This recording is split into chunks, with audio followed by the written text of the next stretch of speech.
The news. Newport, Rhode Island, Wednesday, October the 8th, 1958. Giant prints believed wild Indians. Seattle, Associated Press. A taxidermist says Bigfoot, the creature whose huge human-like footprints have the people of Wichita area of the Northern California guessing is an Indian gone wild.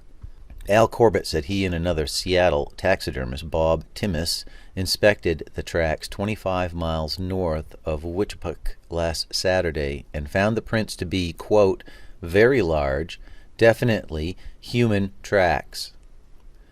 Corbett said the clearest print was 16 inches long, 5 inches across at the heel, and 7 inches across at the ball of the foot.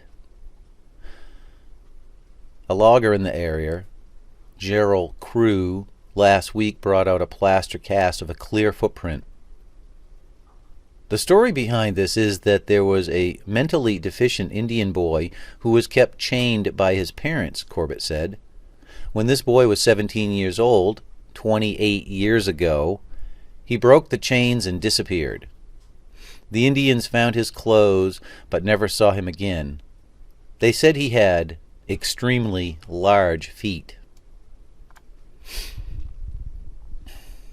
We talked it over a great deal and figured this man now must be 6 feet 7 inches to 7 feet 6 inches tall.